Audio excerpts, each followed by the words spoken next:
ସମସ୍ତଙ୍କୁ ହିଁ ଶୁଭ ସକାଳ।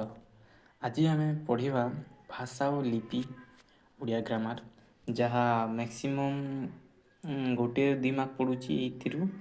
ତେଣୁ ଆମେ ଠିକ୍ ହିସାବରେ କଭର୍ ଅପ୍ କରିବା କ୍ୱାଲିଟି ହିସାବରେ, ଆଉ ଯାହାକି ହେଲ୍ପଫୁଲ୍ ରହିବ ଏକ୍ଜାମ୍ରେ। ଭାଷାର ସର୍ବନିମ୍ନ ଏକକକୁ ଧ୍ୱନି ବୋଲି କୁହାଯାଏ ଏବଂ ଧ୍ୱନିର ସାଙ୍କେତିକ ରୂପକୁ ବର୍ଣ୍ଣ ବୋଲି କୁହାଯାଏ। ତ ଭାଷାର ସର୍ବନିମ୍ନ ଏକକକୁ ଧ୍ୱନି ବୋଲି କୁହାଯାଏ। ମାନେ ଧ୍ୱନି କହିଲେ କ'ଣ? ଯେତେବେଳେ ଆମେ କିଛି କହୁଛେ, ମୁଁ କହିଲି କ କହିଲି ମାନେ ଗୋଟେ ସାଉଣ୍ଡଟା ହେଲା, ଆୱାଜଟା ହେଲା, ସେଇଟା ହେଉଛି ଗୋଟେ ଧ୍ୱନି। ତ ସେ ଭାଷାର ପ୍ରଥମେ ଆମେ ଗୋଟେ ଧ୍ୱନିକୁ ଆରମ୍ଭ କରୁଛେ, କ ସେଇଟା ଗୋଟେ ଧ୍ୱନି। ତ ସେଇ ଧ୍ୱନିଟା ହେଉଛି ସର୍ବନିମ୍ନ ଏକକ। ତେଣୁ ତାହାକୁ ଆମେ କ'ଣ କୁହାଯାଉଛି ନା ଧ୍ୱନି ବୋଲି କୁହାଯାଉଛି।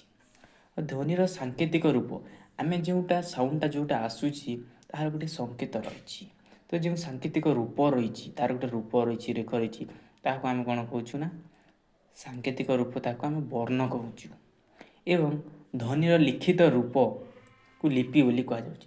ଗୋଟେ ଧ୍ୱନି ରହିଛି, ମୁଁ କହିଲି କ, ତ ଯେତେବେଳେ ଆମେ ତାକୁ ଲେଖି ଦେଉଛେ ସେଇଟା ହେଇଯାଉଛି ଲିପି।